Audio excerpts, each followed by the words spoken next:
By the age of 31, he had built a secret army that humbled the British Empire, invented a kind of warfare the world would copy for the next century, signed the treaty that created the modern Irish state, and been shot dead in his own home county by his former comrades.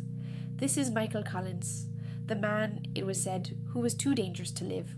Michael Collins was born in 1890 on a farm in County Cork. He worked for years in London, then came home to Ireland and threw himself into the independence movement. He fought in the Easter Rising of 1916 inside the Dublin General Post Office, and unlike many of its leaders, he survived. Watching that rebellion fail the way it did taught Collins a hard lesson. Ireland could not beat the British Empire in open battle, so he wouldn't try.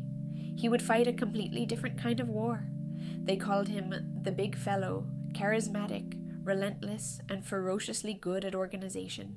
During the War of Independence from 1919, Collins built something new, a war of intelligence and shadows.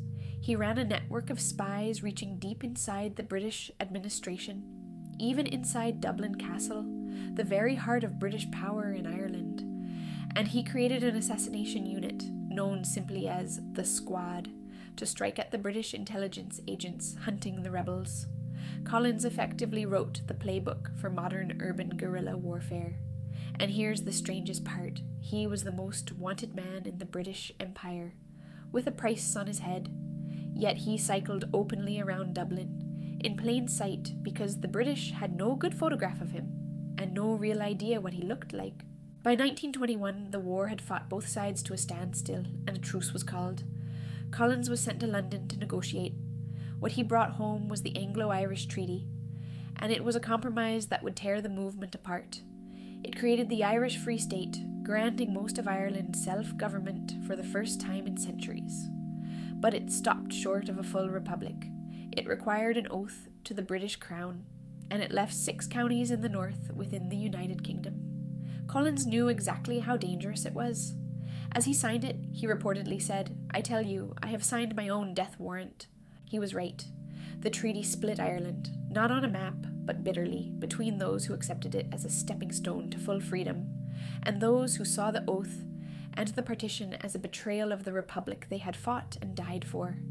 The disagreement curdled into the Irish Civil War. Former comrades, men who had fought side by side against the British, now turning their guns on one another.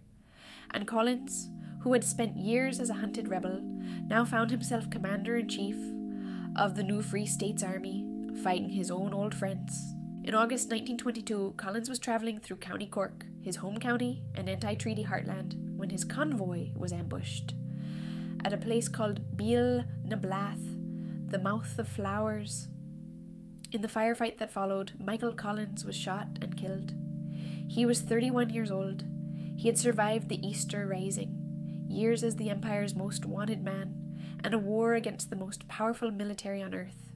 In the end, he was killed not by the British, but in an Irish quarrel he had helped to create and had desperately hoped to survive. Michael Collins remains one of the great what-ifs of Irish history. A brilliant, ruthless, charismatic figure cut down at 31, just as the state he had helped build was being born. Hero or compromiser, soldier or statesman, the arguments about him have never quite stopped.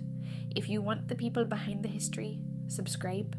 Next time, the 6 days in 1916 that changed Ireland forever. The Easter Rising. Mind yourself.